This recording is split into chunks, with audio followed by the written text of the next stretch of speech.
Bonjour à tous, bienvenue pour cette deuxième saison de Reflets bouddhiques, ces courtes vidéos par lesquelles Anila Trinley et moi-même nous essayons d'expliquer différents aspects de l'enseignement du Bouddha, aussi bien dans son aspect théorique que dans son aspect concret et pratique.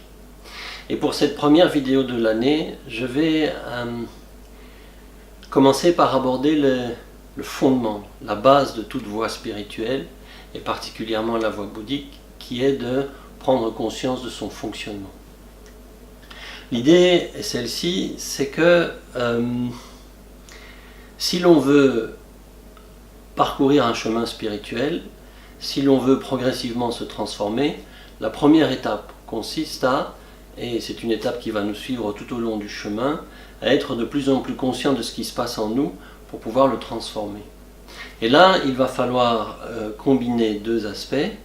D'une part, être conscient des situations que nous rencontrons, les situations du quotidien, personnelles, professionnelles, relationnelles, la rencontre avec les autres, toutes les réactions que l'on peut avoir dans les différentes situations. Et l'autre aspect, ce sont les enseignements du Bouddha, c'est-à-dire les instructions que l'on a reçues.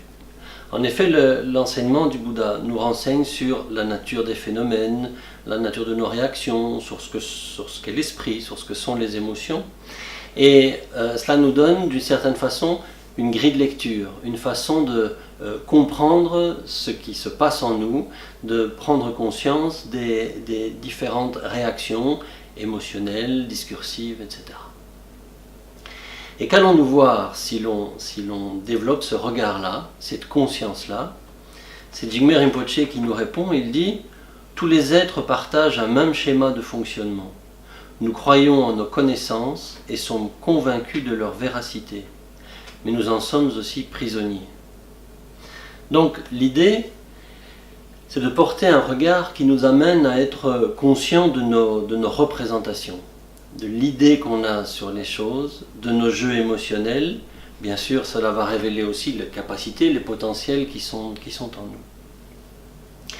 Et en fait, progressivement, ce que l'on va voir, c'est comment, face aux situations, nous essayons de nous approprier ce qui nous convient, d'une part, et d'autre part, nous rejetons ce qui va à l'encontre de nos idées et de nos représentations. Et ça, ce n'est pas sur base d'un discernement, un choix basé sur une clarté, mais ce sont des choix et des réactions émotionnelles, afflictives. En fait, nous sommes coincés dans une vision du monde, et ce, même sans nous en rendre compte. L'idée est de petit à petit clarifier nos réactions et de voir ce qui les motive. Donc, cette première étape, mais comme je le disais, elle va nous accompagner tout le long du chemin, consiste à développer ce regard qui ne juge pas a priori, en tout cas qui est conscient de ses jugements, qui apprend à ni rejeter ni saisir ce qui se passe. C'est un regard assez courageux qui s'entraîne à accueillir et l'agréable et le désagréable pour petit à petit laisser la place à autre chose. En effet, si je ne fige pas, si je ne saisis pas, si je ne me bats pas avec ce qui se passe en moi, cela laisse sa chance à la situation, sa chance à l'esprit pour laisser se déployer des dimensions, des aspects, des états d'esprit qui n'étaient pas évidents au départ parce que voilés ou obscurcis par ces réactions premières. Et c'est encore une fois Jigme Rinpoche qui nous renseigne et il dit « Chaque condition n'est ni bonne ni mauvaise, mais elle est importante.